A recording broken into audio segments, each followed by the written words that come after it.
Ne néglige jamais l'activité corporelle. Il y a des personnes qui ont vieilli plus vite parce qu'elles ne font pas de sport. Il y a des personnes qui ont des points de courbature parce que tu ne fais pas de sport. C'est pas des attaques. Mais depuis combien de temps tu ne fais pas de sport? Tu dors, tu te réveilles, tu marches. Tu viens, tu dors, tu te réveilles, tu marches. À un moment donné, tes articulations vont s'user. Même si tu as la grâce de Dieu, même si tu as la prière, même si tu as la sanctification, ton corps va avoir un problème. Le sport est utile. Même si c'est utile à peu de choses. Mais ça reste utile. Quand quelque chose est utile à peu de choses, ça ne fait pas de cette chose-là une chose inutile. Mais c'est utile à peu de choses. Parce que le sport est utile pour le corps. Or, l'apôtre Paul, il enseigne beaucoup plus des choses de l'esprit. Il dit concernant l'esprit, le corps est utile à peu de choses. Pourquoi beaucoup de prédicateurs meurent de fatigue? Parce qu'ils sont debout longtemps. Ils sollicitent les muscles. Ils sollicitent le corps. Mais ils ne s'exercent pas aux exercices corporels. Ils comptent sur la grâce de Dieu. Or, le corps s'épuise. Ils comptent sur la grâce de Dieu. Or, le corps se fatigue. Ils comptent sur la grâce de Dieu. Or, le corps réagit. Les muscles sont épuisés. Il ne se repose pas beaucoup. Il passe son temps à prier. Quand il finit le matin, il entend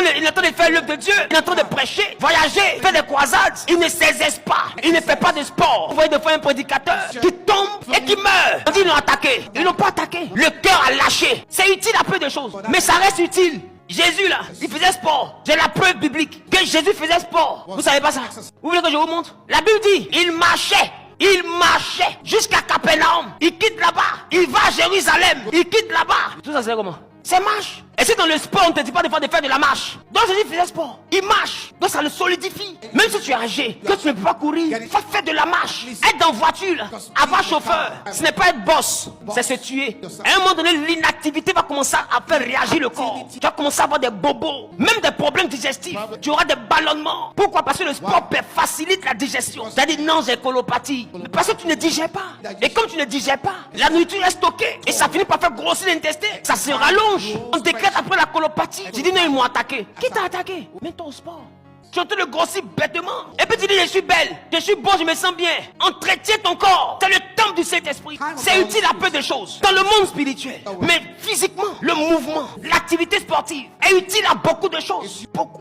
Ne te néglige pas à cause du stress. Tu te négliges. À cause des problèmes, tu te négliges. Au nom de l'âge, je suis âgé. Donc tu te négliges. Si tu es âgé et que tu n'es pas encore morte, c'est bien que tu n'es pas suffisamment vieille pour mourir. Dans la petite vie qu'elle a, la faut entretenir. Bien entretenir. Lève-toi, fais souvent comme ça. Tire-toi un peu. Un matin, ton dos qui te fait mal. Tu vas entendre. C'est un nœud. Donc ce nœud là va se défaire. La fameuse douleur là va disparaître. Non, c'est comme si on m'a tapé, papa. On t'a pas tapé, c'est bloqué. Un peu de sport. Et puis tu vas entendre.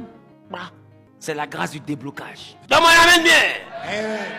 Il faut faire du sport. C'est utile à peu de choses spirituellement. Mais physiquement, c'est très utile. Je parle à quelqu'un. À moins que sur le soir,